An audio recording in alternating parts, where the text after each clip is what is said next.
If you've ever made tabbouleh and bought bulgur, pronounced burghul, and then wondered, what else can I do with this?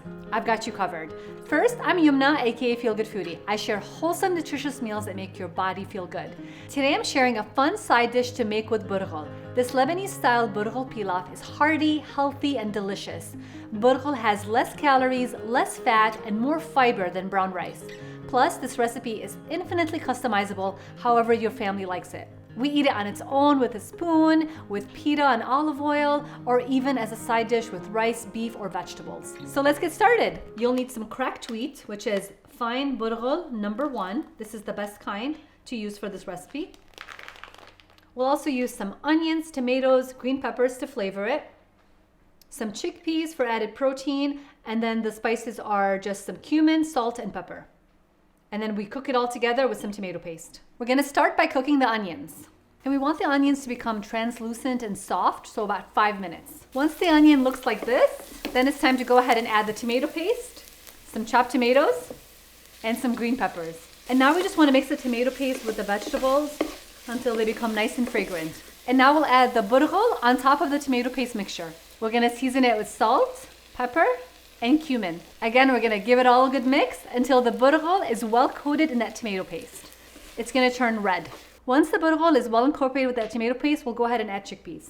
This is a good part if you wanted to add other vegetables or vegetables instead of the chickpeas. So you can do green beans, you can also do kidney beans, or you can also do zucchini in here. So they all go really well with it. I like the chickpeas for some added protein so it becomes a whole meal. Now, fun fact, this burghul #1 does not need to be cooked. So it's actually pre-cooked and all it needs is just some water and heat just to fluff up a little bit. So all we're gonna do now is add some water to it, cover it up for 10 minutes, and it's ready. So we're gonna give it a good mix, turn off the heat, and cover it with a tight-fitting lid. And after 10 minutes of the burghul resting, we can check on it and you can see that it fluffed up a little bit and all that water has been absorbed. So now what we wanna do is just use a fork to give it an extra fluff. And now it's ready. So you can enjoy this as you would any rice pilaf, or you can just have it by itself, or you can even eat it with a bunch of vegetables or even with a Mediterranean salad. I'm gonna go ahead and plate it up. So the way I love to eat this is I like to actually have it at room temperature or even cold. And what I do is I drizzle some olive oil on top and I add a couple of onions, hit it with some parsley, and even a couple of green olives. And there you have it, a Mediterranean pilaf made with burghul. It's a super easy dish, doesn't really need a lot of cooking besides cooking the onions and the vegetables, and it comes together so easily. It can be a side dish, it can be a main dish, it can be a great lunch, and I actually use it a lot when I travel. I pack it up in little Tupperwares and it keeps me full and satiated. So I think time for Video Man to try this recipe. All right, let me fix him a bite. All right, here you go.